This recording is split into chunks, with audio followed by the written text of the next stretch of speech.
Hey, everybody. Thanks for downloading this episode of the Black and Gold podcast, brought to you each and every week by Boonshine Brewing Company. They're trying to make the high country a better place and to help Boonshine. And we have a beer announcement introducing Winter Harvest, a refreshing pomegranate and cherry wheat ale crafted to brighten the winter season with fruity, festive flavor. We're thrilled for you to taste this one. And they also have some good they have some good pictures of the Boonshine Christmas party on the IGs. Looks like the staff had a good time, and then also they had the Christmas Carol deal, the beer and carols event this past Friday. I saw some clips of that, and it looked like a good time was had by all. Very cool. So yeah, I'm your host of the Black and Gold podcast, Alex Johnson, and with me as always, the world's most famous App State fan. He is Big C. Big C, where do you stand on pomegranates?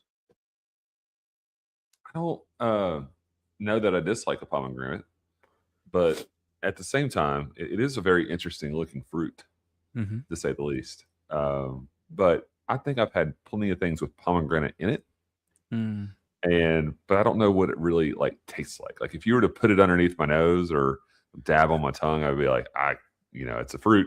I wouldn't be able to discern what it is. I love pomegranates. That's right up there with me. One of my favorite fruits. I like it. The problem with pomegranates though is they're such a hassle to prepare because you got to cut them open and gently take apart like the seeds. Because if you're too rough, then like they break and they get juice everywhere. But I like them. I like the way they taste. So big pomegranate guy. Is it like opening up a mesh bag of marbles and hoping you just catch them all at the same time? Like kind of a little bit. No, not exact. I mean, it can be. Once you start getting them loose, yes, they start bouncing all over the place, and so you got to be very strategic. I did see where one time somebody opened the pomegranate like in a bowl of water, like a big mixing bowl, and that way juice didn't get everywhere and it's all contained in the water or whatever. If you want to make a production out of it, I guess that's an effective way to do it. But yeah, I like pomegranates. Me and my wife eat pomegranates every winter. That's when they're usually in grocery stores or on Christmas time. So yeah. So there you go. Thanks, Moonshine. You just eat it like raw, like you just like pop it like some M&Ms or something, or the seeds. Yeah. Okay. Yeah, sure do. Yeah, that's what we do. So put them in the beer, put them in a Miller Lite, and that's what you'll have. You'll have the Boonshine pomegranate ale. Or the winter, what is it called? See, I've already forgotten. It's got Winter Harvest. It's just Winter Harvest. That's right. It looks great too. The color on that, because the picture here on Instagram looks really great. The color of that beer looks really, really tasty. Looks like a winter beer is what it looks like, which it is. So, okay, so we're in this interesting time period because at this point, if we were bowl eligible, when season ended, we would be probably playing a bowl like this week, Yep. But for the first time ever, we're playing after Christmas. So it's kind of an interesting dynamic, Charles. It is, usually after that announcement is made, you're like, you're working on your hotels, you're working on getting tickets, and you do all those things, and you're like, all right, it's right around the corner, we'll be here, and you're like, oh my, we got another 2 weeks, And we just got our tickets today. It came through the email. Thank you, App State Sports, and all those people pushing those things out. They're in the Apple Wallet, so I will avoid bad Birmingham Wi-Fi. At least that's what they tell you to do, right? And we're looking for restaurants to visit and things of that nature. And so, but it's still like, oh, we have a whole Christmas season to get through. It's actually closer to the New Year than it is Christmas, which is kind of crazy. And so it's a long way away, and usually by this time of the year, we're like, hey, that game is Saturday, or it's on Friday night, or whatever it may be.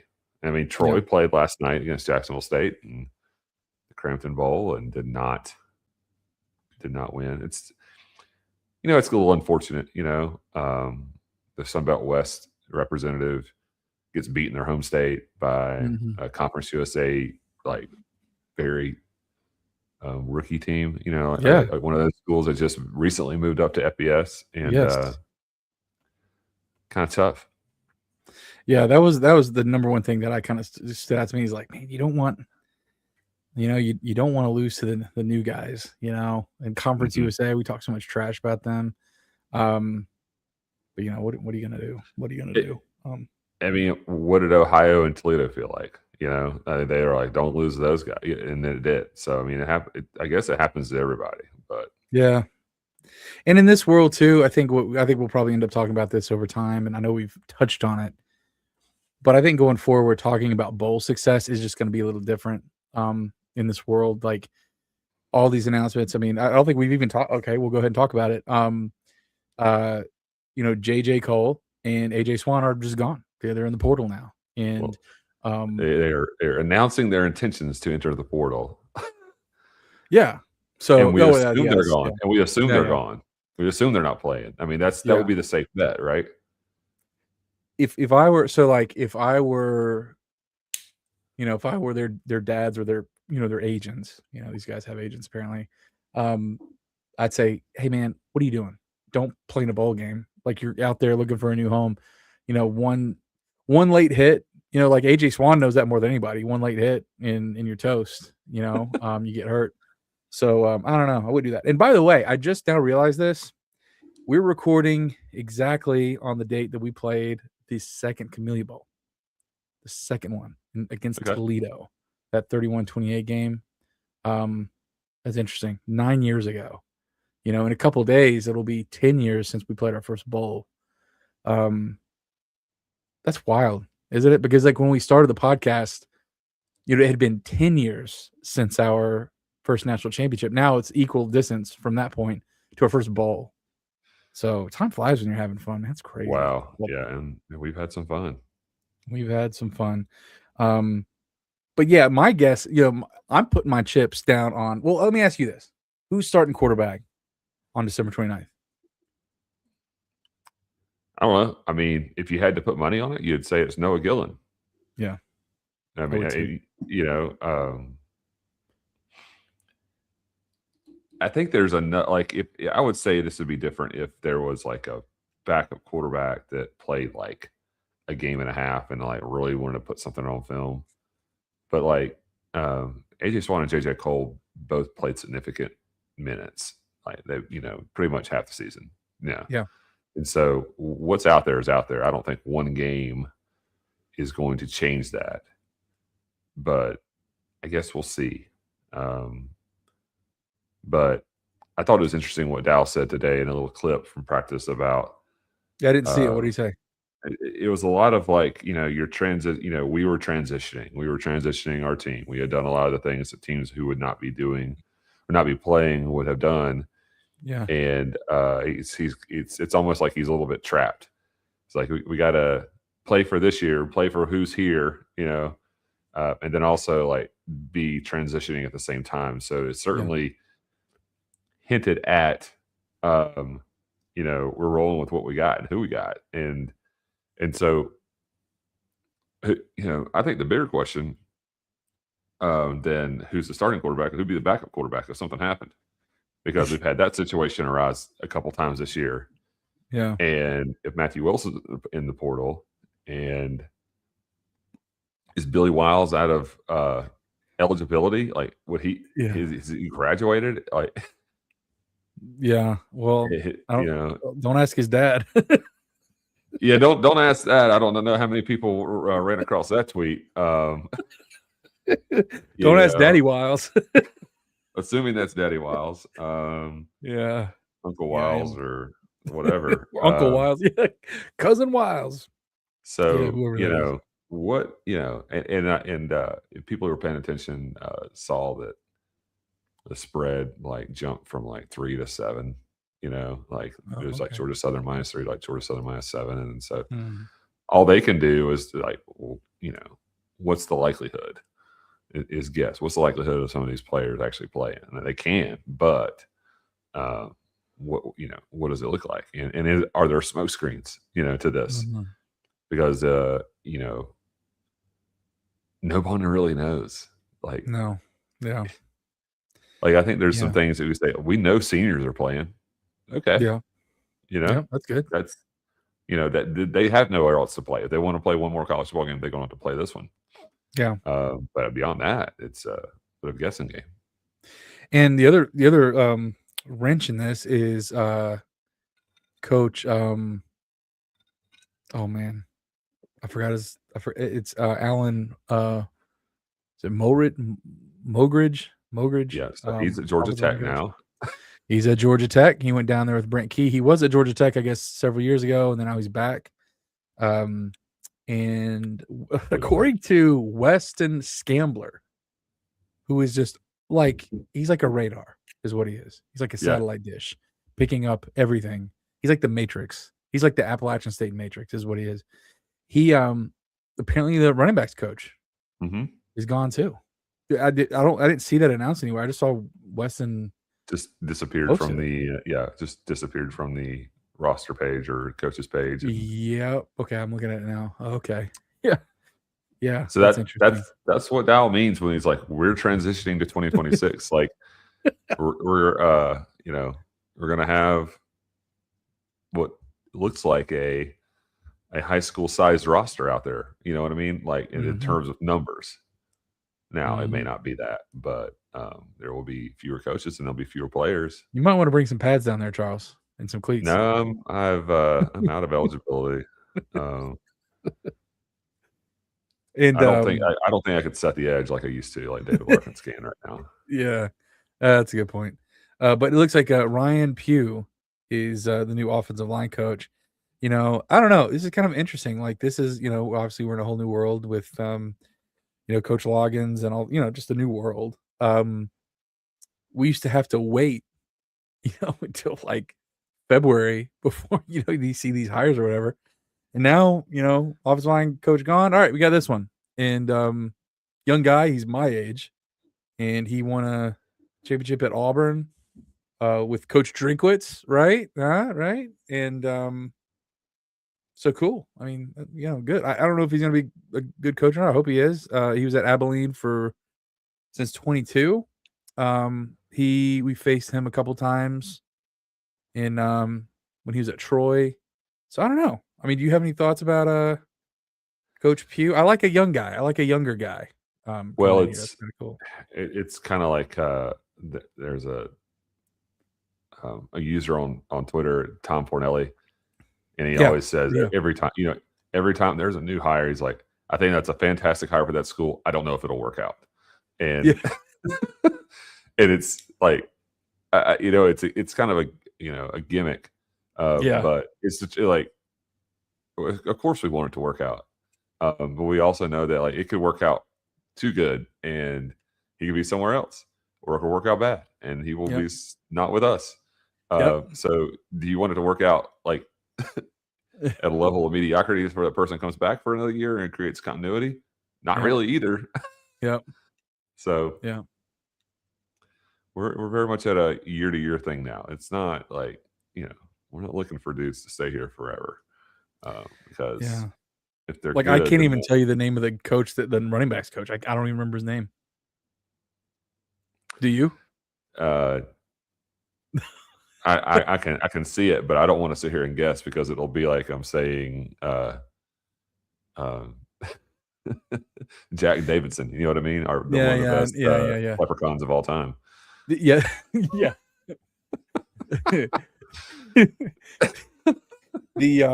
I know, like I could see him too. He's the guy that he basically coached defense like his whole career, and then he switched over to running back this year. But I just don't remember his name. Anyway, so it's just kind of, like I said, it's like you just said, it's just kind of a new deal. So we do have an offensive line coach. And do you think he goes down there? I guess so. Like he's on the website, like, hey man, you're the offensive line coach. Let's coach him up. Like, I guess he's getting paid now, right? I mean, you got to get in there. If it's announced if there's a graphic, I would imagine his name's in the system. He's got a key card. Maybe he's got a nameplate on his office door. Yeah. Or it's in the works at least. Yeah. Yeah. No, so I assume he'll be on the sideline, but yeah, this might be a high school size roster. I think my money would be on Noah Gillen. the backup that's going to be really interesting. Billy Wiles, who I think played with Trevor Lawrence back in wherever in Clemson. I mean, I don't know. I'm making that up. I don't know when he was at Clemson, but maybe was Billy Watts played with Trevor Lawrence back then? I don't know, because I know he was at Clemson at one Probably point. played with Chase Bryce. Yeah, probably Chase Bryce. It's going to be very interesting. When do lineups have to be like disclosed? I mean, this game's on a Monday. Is it next So week that we got to know? so I don't know how does that work? Is it got to make a program? I mean, we know what the Sun Belt rule is, but is the Sun Belt rule to apply to the bowl game? Like, had this been Georgia Southern versus anyone else, would they have had to put something out? I'm sure the bowl game wants something. Is this now because it's Sun Belt? We got to have like injury reports and availabilities and all that stuff, like it's a normal regular season game on a Wednesday night or Thursday morning. I don't know. Yeah. We It'll just want to know. be really interesting not seeing another conference's logo though in like on stuff. You know what I mean? Because it's always like these bowl games. Fake it. Yeah, these bowl games are always like, hey, this is the you know what? It's the American versus the SEC number 8, whatever. Now it's just like, hey, we got these two Sun Belt East teams over here. Let's see if we can find some more SBC logos. It'll be like a basketball tournament game, like the quarterfinal. We don't even need an SBC West graphic. No, we don't even care about the other division. Like, and of all places, we're playing in a state in which there are no Sun Belt East teams. It's all Sun Belt West teams in Alabama. Oh, Birmingham. Oh, Birmingham. No, this is just what a weird situation. But anyway, so what we're gonna do, folks. So we're recording this on a Wednesday evening. We're gonna record our bowl preview stuff on Sunday at some point on the 21st because I don't know if anybody knows this, but there's a little holiday called Christmas coming up, and it's gonna take up some time. And anyway, so that's what we're gonna do. So we'll have more details with what's going on between now and then. Hopefully, like rosters and I don't know. I mean, I probably not depth charts. I think we've kind of learned our lesson with that. But is there anything else football related that we're that we want to know, that we've heard, that's been posted? I mean, I know they're doing practice and stuff, and I know that like they're really doing a good job, I think, focusing on the players that are. I think if at this point, if you're playing for the bowl, I mean, you're going to be enthusiastic about being there. I don't think players that aren't enthusiastic aren't gonna make the trip, or they're in the portal already, or whatever. Like Sam Mbake was interviewed. He looked like he was kind of jazzed up. I'm trying to look for numbers and just trying to see who's out there. Like is Rondo Porter out there? Like I don't know. Yeah. Have you caught anything? Not really. I didn't really look that deep. Mainly because I know that sometimes players could have left, and other player says, I want to be that number now, and you don't, and you can't tell the difference between this guy and that guy. And not everybody gets to where they're. I mean, I know, like in fall camp, like sometimes the numbers take some time to shake out, or in spring. Is it like that? Is everybody wearing the number they're going to wear? We could just see D'Lo doing something weird just to throw people off. I mean, they're going to put anything out there on social media that gives a tip to anything, except maybe a booby trap of some sorts of thinking someone's going to fall into like, hey, look at that number 9 is out there throwing the ball. Who's that? Who knows what he's thinking? He's thinking a lot. Let's put it that way. He's a thinking man. That's for sure. Mm-hmm. But yeah, okay. So that's what's going on with football. It is still like really strange that we're not going to be able to wrap up before Christmas with all this stuff, but that's okay. It's cool. We'll roll with it and go with it and see if we can't win this Birmingham Bowl. But we'll have another episode out on Sunday. But let's talk Olympic sports here. Sponsored by Styles Roofing. For those of you in the greater Charlotte area, 704-842-1874 is the number to call or text to reach Appalachian superfan Billy Styles to work on your roof. I actually read a story today about, I think it was somebody up in maybe Burke County. I can't remember where it was, but there's a family that got impacted by Helene that got totally hosed by their roofer. And that basically they paid up front for services. Materials never arrived, and a year later they still haven't heard from these guys. Took the money and ran, but Styles Roofing ain't gonna do that because they're not getting paid till the job's done. The money and you're satisfied. So there's a little relevant connection there to Styles Roofing. So they're the best. And then Community One Insurance. If you want to save a little money and get better service in 2026 with whatever insurance you have, business insurance, boat, home, auto, it doesn't matter. If it could be insured, you want to save money and have good service behind it. And that's where Zach Ligon and Matthew Johnson come in. They love working with Appalachian State fans, both graduates of the Walker College of Business. 828-455-2335 is the number you can call or text. And website communityoneInsurance.com. They do a great job, and they really do. They're going to save you money and do a good job. So let's talk some wrestling here real quick, because these are basically the three Olympic sports that we got going on right now. We got wrestling and basketball.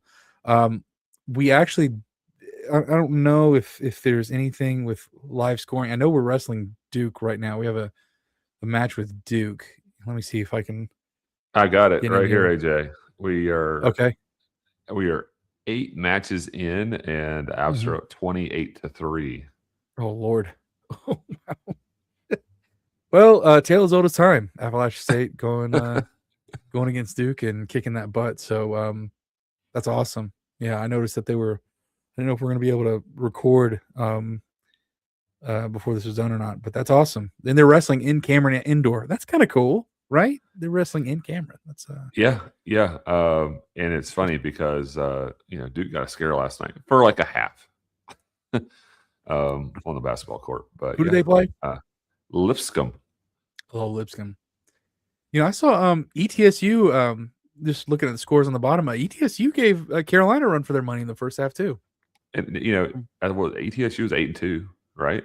Yeah, I mean they were not bad. They're not a bad team. So yeah, so very cool. Beating Duke in Durham, that's well worth the trip. And I think here, let's go to ladies basketball. I know we lost to Marshall today, and we've already covered the Clemson loss. This is it. This is the only ladies basketball game that we have to cover, Charles. So we're in Huntington this morning, 11 a.m. And we do drop this game to Marshall. We only score 7 points in the second quarter and cannot crawl back. We beat them in the first quarter, 17-13. And then actually neither team looks like they're doing very well at all, but lose one to Marshall, 35-62. And it looks like our next game, I should have already looked at that already. Where are we at? It is Saturday at Georgia Southern. Saturday at Georgia Southern. There we go. Page loaded. There you go. So any thoughts, Charles, about, because we were doing real well, 6-4 overall, drop our opening conference game. I don't really know anything about this Marshall team. I didn't look at they're 10-3. Yeah, they've had a good non-conference slate, and they're maybe one of the better teams. They used to run a high variance like press, kind of like defense, like full court. And I'm not sure if I haven't seen a Marshall women's game this year, but it looks like kind of like another kind of deal. Like we played Clemson, like we played them like pretty close. We have a short bench, and then it just tripped up in the second quarter, like you said, and then their offense just took off in the second half. They scored 48 points in the second half. That's getting things done on their end. They shot a ridiculous 64% in the third quarter and 70% in the fourth quarter. They were 5-9 from three, and then iced the game with 11 free throws in the fourth quarter. That's going to get it done. That's going to get it done a lot. Timaya, I don't know how to pronounce it. Lewis Utsi. Might as well say it's Chipotle. Yeah. With 31 points for Marshall. That's a great night. That's a great night. 11 of 16 from the field, and 9 of 10 from the free throw line. It's pretty good. Emma Smith played 36 minutes for the app. She had 19. Deja Mitchell had 12 in 32 minutes, and then Jada McBride had 11 in 32 minutes. We just, it's going to be hard to overcome like a quarter where you go 1 of 9 for the field, and you hit one bucket in the second quarter. I see this a lot in women's basketball. I don't know if it's the quarter system. I think that's just kind of been a trend. It's at some point you're just going to have it's just crazy to think like if they were playing halves, that you would like, we're going to have like a 10-minute stretch where you score like 7 points. Yeah. It's kind of wild. It's like the ECU game for the men. Right. Yeah. Boy. Yeah. That was talk about 2 basketball games, but yeah, it's just kind of crazy to think that can happen. I mean, we were good from the free throw line, but we just didn't hit enough shots. And it really added up. I mean, we were good from 3. We hit 7 threes, 13 free throws. I mean, like that should be enough, but like just not enough 2s is basically what this comes down to. Not enough 2s. We out rebounded them. Yeah. We did a lot of things well. I mean, 19 turnovers will do it. They had 13. So I mean, that's 19's a little bit on the high end, but sometimes you can see, a women's game where you got some high teens as far as turnovers. Yeah. But 13 is actually doing really well for Marshall. But yeah. Next time. Yeah. So we'll figure out what they can do against the Stink on the road. That's a tough swing too. That's a haul. Statesboro. Yeah. And maybe that's why they played early today. I mean, maybe there's some logistical issues. Like I saw it pop up on phone. I was like, oh, they're playing now? Yeah. I was like, I thought we were going to be like monitoring it while we were recording. Right. But it was not the case. But, if you're going to make a team do that slog, I guess it's good that like classes aren't in session, right? If you're going to make them do it. Because that's the silver lining there. So we have 2 men's basketball games to cover here. And it's so encouraging. I can't wait to talk about this. Because, we went through a stretch there. We just were not playing well. UNC Asheville, we couldn't keep up with them. Mercer and Elon, just a really bad loss, especially that Elon. That Elon loss was just brutal. We do play that Lynchburg team, kind of the exam booster there against the Dragons. But we go to East Carolina, and that was some of the worst basketball I've seen in college for ECU. I mean, I think it was like 10 minutes left in the first half. They had like 9 points. It was just awful. Yeah. It looked really bad. It's a bad. Like if you go to one of those social sites and go to your app and see like game flow, rough, very rough. Yeah, it's it is, and so we win, and I just feel like we needed to get over the hump. I mean, obviously you're going on the road, you're playing up here, it's in state. I mean, I don't care. Games like this are going to have a little extra juice. I don't care how good the other team is versus I don't care. And I know that East Carolina's got a bad record, and that first half, ECU looked horrible. Frankly, we didn't look very good either in that first half, but come away from a win. ECU did charge back though in the second half, and then we were able to pull away. But yeah, I just really liked getting back on the right side of obviously the win column. I like that against another peer. I mean, you could do it against a Dartmouth or whatever, but I like going against ECU, beating them on the road. I don't really have much else to say other than I think we were, because we still were struggling to score, in some places. Kaysen Jennings has been really consistent. Luke Wilson is starting to get better and better. He was 7-9, very reliable. I just think he's getting better and better every week, Charles. I really do. I mean, we're going to talk about him against High Point, but I like seeing that. Any observations about the ECU game? Yeah, I mean, they came back and made it close. We killed the paint, which is good. They got a lot of points off turnovers, which isn't. We're a little lazy on the passes still, and we saw that in a couple of games. We saw that in Elon games specifically. But you gotta realize that ECU never led. They never There was never a lead change. There was never a tie in this game. And if that defense is going to be good enough, I don't care how bad ECU is. If you're going to have a half where you can hold a team to under 20 points, man, that's like one of those check boxes of a Dustin Kearns team, like getting to a win is like you do that and good things are going to happen. It'll catch up because they had to work so much harder to come back to get back in the game. And yes, we can have a scoring drought at times, and you got to be able to just weather those. But yeah, Luke Wilson was he was a monster in this game too. He had 14 and 10. 7 and 9 from the field. Alonzo died. Had a good game. He got to the rack a lot. A lot of good jobs on the seals and get some layups, left-handed layups. So yeah, I mean everybody on the team except for one player who played 20 minutes, Jason Clark, had a positive plus minus. So that's a good thing. You're going to take that every time. And we were 8 of 12 from the free throw line. So when we got there, we hit them.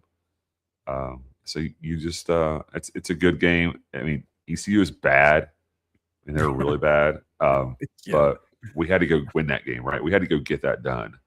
Yeah. They were not going to take lightly. And maybe ECU is turning a corner because I think the other night they played Buffalo and they were down by 20-something points and came back and won. Wow. So I mean, that could have been us. Imagine they got that figured out like a game before. Yeah. And we blew a 20-plus point lead. Like, boy. That would have been brutal. That would have been nice. That would have been ugly. Before we talk about this High Point game, I meant to do this just a second ago, but we don't have a special guest. We don't have the satchel. This whole like final week of school and everybody being sick. My family's been just unbelievably sick all the time. My daughter got another fever today. It's unbelievable. So sorry I don't have a guest. Sorry we don't have a satchel. We'll do better in January. I promise. But our special guest sponsor is Mountaineer Mania. For those of you go online, shop the sales that they have going on. They still have some really awesome deals. The football jerseys, go check them out, or go downtown Boone if you're up there, and check out Mountaineer Mania, 497 West King Street. It's the coolest place to get a really wide variety of gifts, fashionable items, practical items, hats, pullovers, t-shirts, jerseys, everything. And then our meal satchel sponsor, Blue Deer, downtown Boone, downtown Blowing Rock, and in West Jefferson, best coffee bar in Boone, coolest place to hang out for a sweet treat, get the cookies, get the ice cream, whatever you want. Awesome place, but we don't have those segments this week. Sorry, really. But anyway, I want to give them a shout out anyway because they're awesome and we love them. So I gotta say, I'm going to talk about the Hickory Hoops Classic here. Very much a different experience than the last time they did this. I did not go to the alumni thing that they had at the Hickory campus. The alumni gathering they had before the Hickory Hoops Classic 2 years ago when we played at CVCC was a ton of fun. They had a great layout. It was really, really fun. So I can't comment on how the gathering was before. So if anybody went there, it'd be cool to hear how it went. But I will say the venue being at LR's gym and on their campus was way better. The atmosphere was way better. And obviously the outcome was better. But it was just kind of fun. It was like, I think that's what it's supposed to be. It's supposed to be, we're coming down the mountain, getting a bigger crowd than probably would be up there for a game with the students gone. I don't know, it was fun. Charles, I don't think you were there. If you were, I totally didn't see you, but it was a much better experience than a couple years ago. I was not there. For those who listen in the high country, we had like a week straight of some type of school delays. And, you're basically trying to figure out how to survive one day at a time. And by the time we got to Saturday, I was like, I'm just going to sit here and watch this at the house. So it was a long week last week. But it was what I don't get to do all the time unless I go back and watch replays is listen to DJ, which is great. So that's always fun. And besides just seeing them, courtside every now and then.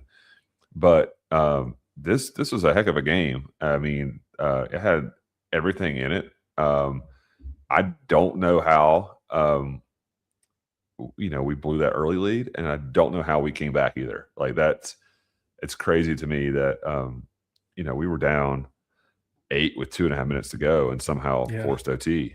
Like that's we were incredible. down 6 with a minute. We had 1 minute. We were down 6. I mean, and High Point players who were good free throw shooters going and missing was huge. That kid at the end, I didn't feel bad for him, but man, that sucks. Yeah, it does. And there's a lot of information out there about how much they spend on their roster, and we saw that a year ago because we played them the same weekend last year, but we played them up at the Greensboro Swarm, right? Yep. Like a complex outside the Greensboro Coliseum or near there. Yeah. At least I think that's where it was. And it was another game where we had a huge lead and gave it all away. I remember because this past weekend is the weekend my daughter does this big a dance concert thing the place up here does, and so I'll tattle on myself now because it's a year later and it doesn't count. I watched a lot of basketball in Farthing Auditorium. Not during the 8 minutes my daughter was out there doing her thing. Of course, sure, yeah. Very focused. I was like, all right, cool, we're up, we're good, playing well, yeah. And then you get back to the house, and you're like, all right, we get back to the house, and then we play terrible the second half. I'm like, this is ridiculous. But exactly, just finished it. Shouldn't have left it intermission. That's when she was scheduled to perform. So whatever. Yeah. But yeah, no, it's really improbable win, I guess. This. I think so. Good, and I don't want to make a lot of it, but if we've played them tight a lot. We've gone to their place and lost before. I think when Tubby Smith was coaching there after his Kentucky days, I think we lost a game, and they put money into it, and just kind of like their baseball team, they put money into it, and they have the funds to bring those guys in. And they played, they had hit homers all over us in baseball season. Kind of wild, but they can attract athletes there, and so this was a good one. I mean, I had a transfer from Arizona who was a 4-star guy. Is that what I heard on the broadcast? It doesn't happen unless the dude's getting a little bit of something. You know what I mean? He just doesn't. The roster looked good. They looked like they passed the bus test for sure. They looked like they had an athletic roster for sure. Mm-hmm. But to go look at that box score and see that they shot 44 3-pointers and took 75 shots in the game, it just seems like they were kind of missing it a little bit. Yeah. I think they tried to play a game that it worked out in our favor because, we distributed the basketball. 19 assists on 27 made shots. That is doing it right there. That is a really good job by us. Kept the turnovers down. Had a few more than they did, but man, the resiliency to make that comeback and then put a bow on it. Really, just dominate them in overtime.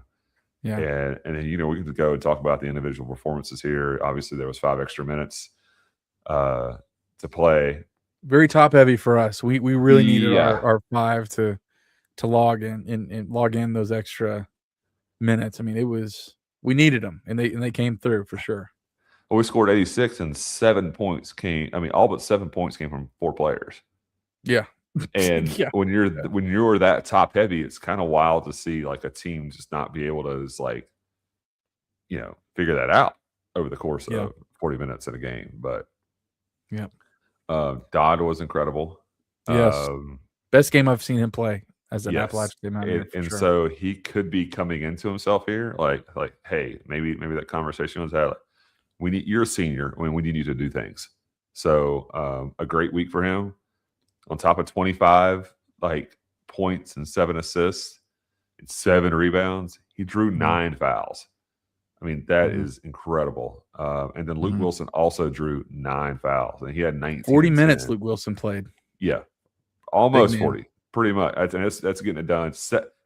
Luke Wilson 7 and 11 from the free throw line. Mm-hmm. He's got a good looking stroke though, as for a big man. He looks very does. coordinated when he shoots. Even though he's still, I mean, now I'm sure his season statistics are a lot better looking than they were. But he was kind of like a 55% like free throw shooting guy. I mean, is that right? Is that correct in thinking that? Well, when we played Dartmouth, I know his stats when he got up there, they were really bad. I think it was less than 50%. But he's done a lot better for sure. And that's kind of a necessity. Like if you're playing down there, you're going to get fouled. Like he's got to shoot, and he did. That's a huge reason why we were able to put that one away, right? I mean, so we don't he's shoot up free throws to well. he's up to 56.5%. So 7 from 11, certainly helps those numbers. So yeah, he was between 50 and 55 probably going in that game. And I got flashbacks from like the Xavier Brown days with Jakari Brim. Mm-hmm. Coach Kearns is he's such a good coach. Yeah, I mean, I know we say that on the show, but I mean, he's such a good coach because I think he does a really good job of just playing the hot hand. Like, hey, you're doing this well. We need you to do that. You're going to keep doing it. Jakari really hadn't played a whole lot this year. He played a lot against that Lynchburg team, and obviously when we played some of the non-conference kind of win games, he logged some time, but Jakari's a really fast, quick athlete, and he was on there to play defense, and he did. Mm-hmm. He hit that 1-3 and did a really good job. But Kearns is really good at that. You'll see a game where like Andren plays 20 minutes, and because he's doing what we need to do against that team for a matchup, and Jakari's kind of unsung here, not unsung, but I mean he played a really big role. I mean his stat line maybe doesn't show it, but he's a really good athlete, really fast. You could just tell that he played a big part in getting us over the finish line there. And Aaron Banks played, he scoring 14. We've been waiting for Aaron to be that contributor. We really have needed another guard to step up and be a scorer. And right now, Kason Jennings and Alonzo Dodd, Aaron Banks, if Aaron Banks can still be consistent, that'll be huge because it looks like Luke Wilson he's the man in the paint, man, because he's just playing really, really well. We were, kind of had some worries, I think, maybe silently of like how last year ended up. Like you really had to depend on 2 players, and it kind of felt like this was like Kason Jennings and who else shows up kind of season, and that was that's not going to work because if one player has a bad game and you have to depend on the others who aren't typically like performing or contributing. It's going to be a long season. So this is an encouraging week. A little bit of a lesser opponent in ECU, a little bit better opponent in High Point, even though the thought processes of the names are different. Like you would expect one to be better. It's not the case. But if we can get this, and we don't have to have, 4 double-figure scorers at 2 in the 20s every night. But if they have the ability and get the confidence back to say, hey, when I throw that ball toward the rim, it's going to go in. And I'm not thinking about how I've missed a ton of shots, then that'll be big. Like that'll be big going forward. And I think it's a big boost to this weekend, especially when you can start the conference season at home and it gives you something to work with. And I think it just changes the way you think about a lot of different things versus like going on the road. And if you have to go on a road and like the women are, like, hey, they are East opponents, so to speak, but like Marshall to Georgia Southern is not an easy trip. So if you go lose a game and then you have to go travel like all night to get somewhere and then practice the next day and then hope you can put up some shots and all that good stuff, it's a little bit more difficult is what I'm trying to say. So I don't know much about this Coastal team, but I do know they were not good last year. I doubt they got a lot better.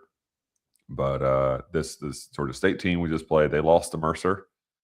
We would play on Saturday, so and they I think they blew it down the stretch. So there's opportunity to get off on the right foot. I know this will be those dreaded games in which there's no students, and it's right before Christmas. The fact that we're playing conference games before Christmas is crazy. I mean, not a fan. We're still playing conference football games after. I know. Womp womp. Yeah. before we played the first of our conference football or conference basketball games. It's crazy. Yeah, So it it's is. it is a long conference season. Maybe they'll get that figured out soon, but probably not if you're Yeah. banking on the Sun Belt to say the right thing and do the right thing. So I'm looking at Coastal because that's so. Just to put a kind of a bow on this, I think we both agree. If you could pick the type of win to go into conference play, it'd be the one we had on Sunday. You're playing a good Yes, team. You're yes. down. You got to fight. You got to execute. You do need a break. They missed some free throws. I mean, that really is what got us to where, they missed. I mean, that was really a backbreaker for them. But we executed. Alonzo Dodd came through, and then we had the juice in overtime. It was just clear. I think what we scored 4-5 initially, and then we just kind of it was kind of over from that point. But that's perfect for going to conference play, beating a good opponent coming from behind. I'm looking at this Coastal. They are 6-5 overall. They've played Winthrop twice, which is weird to me. They played Winthrop How? on November 11th and then on December 6th. Have you seen that? What's their best win? I mean, so many basketball schools are kind of weird. Like, is Western Illinois a good win? Like, I don't know. I mean, Yeah, who knows? I don't see. They beat Winthrop in Rock Hill. They lost to Upstate in overtime in Spartanburg. That was a I mean, I road don't, I game don't. too. Yeah, I don't know. What's a good win? I mean, nothing. I don't know. Lose Grand They played Canyon. Grand Canyon usually pretty they good. played Lynchburg. Yeah. Uh, th- I mean, oh, basically and that schedule says that we, at home, all that good stuff. We need to win this game. I mean, that's what that says yeah. to me. I mean, they lost to Illinois State by 52. That Yeah. doesn't seem like something that should happen.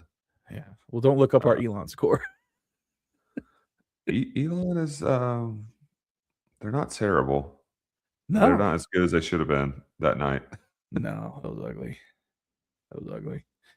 But no, I'm happy. I'm happy that conference play is starting. But yeah, it's a bummer that it's got to be like pre-Christmas and no fans. It's just so dumb. But what are you gonna do? I loved it. Mercer beat Elon. I mean, oh, they did? Yeah, the Mercer beat Elon right after Elon beat us, like Wow. 5 days later, on the road too. Wow, yeah, and that was we played a closer game against Mercer. Mm-hmm. Anyway, wow, okay, there you go. Basketball's just kind of weird though. Sports are weird. Basketball things are going to happen. Basketball Probably things are gonna happen. 4 or 5 times you're going to just play a stinker, Yeah, and we just got to hope that that was one of ours. Yeah, for sure. But yeah, here we go. Sunbelt basketball is officially on. We are not playing any more out of conference games until this MAC challenge deal on February 7th. But here we go. Conference season ready to go. Hopefully these guys, especially Aaron Banks, man, we've been waiting for him to turn it on. And Coach Kern said this in the season preview, Charles. He said some of these guards need to they're kind of looking the heat's got to be turned up somewhere. Mm-hmm. Like someone's going to play. Who's it going to be? And you have Jason Clark, Jalen Tott, Lonzo Dodd, and Aaron. Like there's only so many minutes on the floor. Like who's going to step up and do it? And I just really like how Alonzo played on Sunday. He just looked a lot better, and he should. I mean, you're a senior. You should be playing the best basketball of your career. But we'll see if that transitions. We will. I just love his stroke. Like his stroke just looked like he was confident in it. Yeah. That ball was going straight. It looked like it was dead on. So I'd love to see more of that. There was a great call by DJ because I went back and just watched a few highlights because it's kind of weird to see LR's like Jim on ESPN. Anyway, but he was sitting like it was a really long 3-point shot. He's kind of sitting there, defender's right there. He's kind of teasing him, and he took it like right in his face. He just shot it, and I don't know that. I don't think you're making a shot like that unless you're feeling good. Feel like you got some juice. Feeling good. Yeah. No, I'm with you on that. My favorite part of the broadcast was when DJ said when they got to Hickory, it was 41 degrees and it felt like it was 80 because of the week we had. I was like, yes, DJ, yes. Yeah. What's crazy is I think that was the night that it got really cold because it had been really warm. It got down to single digits depending on where you were. Yeah, no, at our house it was like 14 degrees, and I remember, that morning. Obviously, you go to church, and I mean it's cold. It's December, but it's not anything whatever. And then we left the building. You're like, ooh, okay, now it's getting colder, and then throughout the evening, it's like, all right, this is nuts. But yeah, that reminded me of our conversation last week about Watauga. It's like, well, they're playing down in Chapel Hill. It's 38 degrees at kickoff. This is the warmest these kids have felt in 3 weeks. So I can't believe we hadn't talked about that yet. we have. Did we not? Watauga? We haven't talked about that? We not? When did they play that game? Was it not just last Friday? Pretty sure it was. So. Oh my gosh. Yeah, I guess we haven't. Yeah. No, I guess we did. Yeah. Okay. So hey, in other news, Watauga High School, they beat who was it? Mill Creek? Yeah, Mill Creek. The Mill Creek Mustangs. Mill Creek. No, that's right. We talked about that game was gonna happen. That's what it was. We was like, yeah, they're gonna play. Who is it? Evan was it Evan Burrows? Yeah, Evan Burrows. Let me tell you something. I watched him play because they had a really great local stream. I don't know. I guess it was the Asheville affiliate or somebody was streaming it. It was really high quality. Yeah, it was good. Yeah. And I was watching number 12 and I was like, there's no way that guy's not playing somewhere. Like he's gonna be playing somewhere. And looked it up and he's playing baseball for Duke, which is hard. That's hard to do. That's tough. Yeah. That's an athlete. Yeah. Yeah. Middle infielder. That's but what a great game for the Pioneers. 15-0 season that just doesn't happen. That's so hard. The number 47 was rampant. I was texting people like when at halftime I was like, you better score 2 more touchdowns and sit on this sucker. Don't score another point and take a knee on that last touchdown. And boy, I was like, I felt bad that day. That's the way they decided to do it. Score that last touchdown over the top. But what's real you don't funny like is that? Did you say you didn't like that? Well, I mean, I think he was rubbing it in a little bit. Yeah, but you know what? You had a chance, so you might as well take it, right? I don't know. And, I loved it. So what's funny about that final touchdown? Like I'm sitting there watching on my phone. It's sitting there on the arm of my couch, and we're watching. We have our lineup of Christmas movies that we're watching with the kids and everything else. But I've got that, and the kids will yell at me like, "Stop looking at the scores or whatever." Anyway, so I kind of watch it, and then what was it? It was like 3rd and 8 or something. I don't remember whatever. And the tight end leaks or whatever goes over the top and hits on. I went, oh, and they're like, looked at me. I was looking at the phone. They're like, Dad, put it down. I was like, they just scored a touchdown. They're gonna win. I was like, whoops, I got busted just from watching that one play. I mean, I loved it. I thought that was cool. I mean, you're in the championship game. You can't be hurt feelings in the championship game. I mean, not a very productive 4 o'clock to 5 o'clock across the county on that Friday afternoon, I'll say. But man, what how awesome is that? For them to do that and win. And I was hoping they would be in the Christmas parade on Saturday, but then I realized like half the team plays for the basketball squad and they had to play Ash or something like that. And so of course they didn't show up to the Christmas parade. But they would have been more popular than Santa Claus had they been in it, Yeah. That would have been really cool. That was a great post. This just shows you though, like there's no energy in the world like young man energy, like high school energy. These dudes, they play 15 games. They're practicing in the friggin' cold, and when in Boone, and they go play a championship game, down the mountain 3 hours away, and they come back the next night. It's like, all right, let's play basketball. I mean, yeah. What would happen if we exerted that much energy, and the next night it's like, hey, come on, do it again? It's like, no, I'm all right. It's not like they got to stay the night before in Chapel Hill they rode down and rode back, and I think something that's really cool is that someone locally was going to provide the charter buses so they can be warm. Yeah. And I said, no, thank you. Let our fans ride in the charter buses. We're going to ride in the activity bus. Wow. This is what we've done. This is how we work. And man, it was just awesome. it was a spring day for them guys. You know what I mean? Like Man. they just looked so much better for the part. And Cade Keller had a great game, quarterback. What a night! What a fun time to be. And it's really cool. Like I didn't go to Watauga High School. Yeah.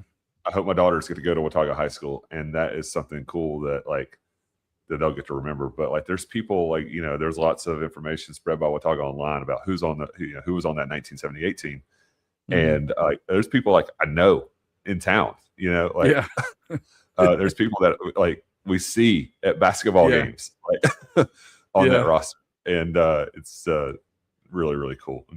And I saw them in the stands. It's so neat for all those pioneers out there. It doesn't matter what age you are. If you are part of a team, especially I'm just thinking about like my son and just watching him kind of do his sports thing. But these kids, it doesn't matter that it was, quote unquote, just high school. Never ever will they ever forget what they did.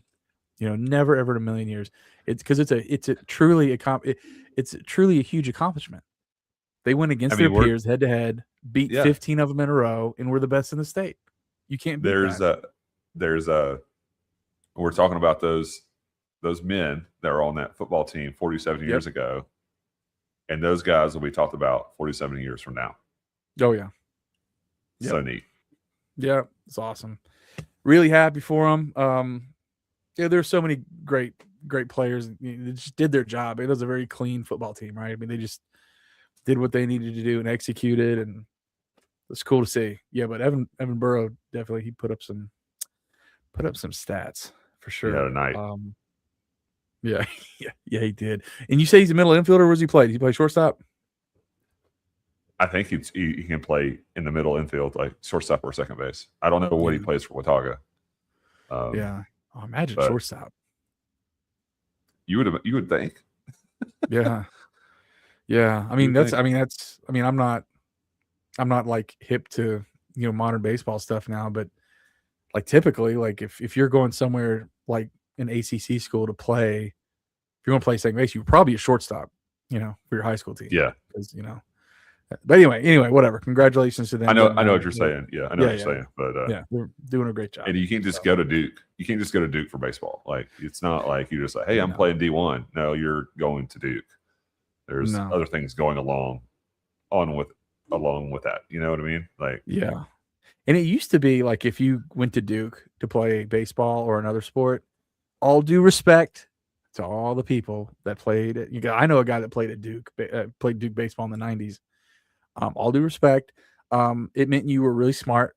It meant you had really good grades, but it didn't necessarily mean you were a great baseball player. Sure. Okay. Just saying that. But Chris Pollard has made that not the case. I know he's not at Duke anymore. I know he's at Virginia, but Duke's a baseball school, man. I mean, they're a good baseball program. So you got to have the grades, and you got to keep your nose clean, and you got to be a really, really good baseball player. So really, really cool accomplishment for him. So it was one of the Watauga running backs. I can't remember which one it was, but I can guess. And he had a towel behind him tucked in his, his pants, and it was he had that old school USF on there. I thought that was Oh, did he really? Yeah. He's probably done that all year long, but you don't get to see it like that close up, like on TV and all that good stuff. I was like, that's cool. And that's awesome. Coach was talking about App and talking about Boone and like, in that little interview. That's really neat, saying put it on a map. Yeah. Very happy for them. Hope they can do it again because they lost a lot of players last year. Like they lost. Yeah, and they lose a lot. They have a lot of seniors on this team too. So yeah, no pressure, but cool. Was that it?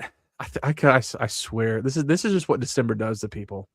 It just makes you think that you've talked about things you didn't do. But glad we got to cover that. Thank you for catching that, Charles. Anything else?